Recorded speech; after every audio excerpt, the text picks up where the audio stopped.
Hello YouTube বন্ধুরা, তা চলো আজকে কি রান্না করছি তোমাদেরকে দেখাবো। তা তোমরা দেখতে থাকো বন্ধুরা, কি রান্না করছি আজকে। দেখো পেঁয়াজ, লঙ্কা, কাঁচা লঙ্কা, টমেটো কাটা হয়ে গেছে। আর এই দেখো আজকে যেহেতু রবিবার মাংস আনেনে, তাই এই ডেনাগুলো এনেছে। দেখো এরকম বড় বড় ডেনা এনেছিল, আমি কেটে ছোট করে নিয়েছি। আর গলা এনেছিল।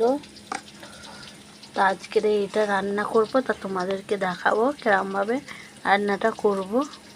দেখো ভেন্ডি আলু ভাজা হয়ে গেছে। আর এবারে আলুটা ভাজা করছি, তরকারি যেহেতু করবো সেই জন্য আলুটা ভেজে নিচ্ছি। তা চলো কেরমভাবে রান্নাটা করব আমি তোমাদেরকে দেখাচ্ছি।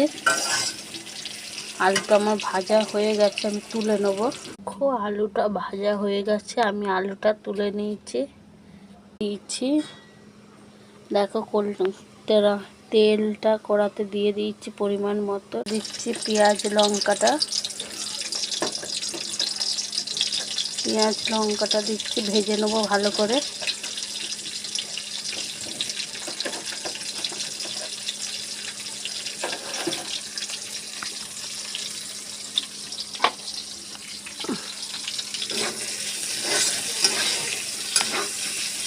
দেখো পেঁয়াজ লঙ্কাটা ভালো। দেখো আমার পেঁয়াজটা লাল হয়ে গেছে, এবারে আদা রসুনটা দিয়ে দেবো।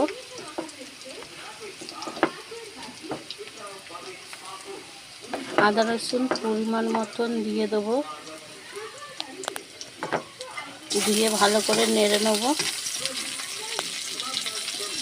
সব মশলা দিয়েছি, লঙ্কা গুঁড়ো অল্পখানি দিচ্ছি, আর হলুদ গুঁড়ো, নুন আর জিরের গুঁড়ো দিচ্ছি।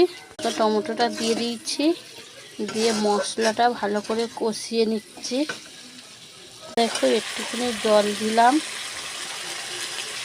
জল দিয়ে ভালো করে কষিয়ে নিচ্ছি। মশলা দিয়ে ভালো করে আমার কষানো হয়ে গেছে, এবার মাংসটা আমি ঢেলে দেবো।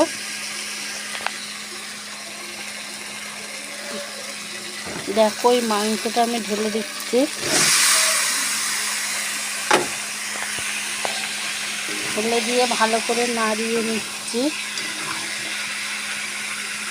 ভালো করে কষানো হয়ে গেছে, এবারে আলুটা আমি দিয়ে দেবো। মাংসটা ভালো করে দেখো কষানো হয়ে গেছে, আলুটা দিয়ে দিচ্ছি। আলুটা দিয়ে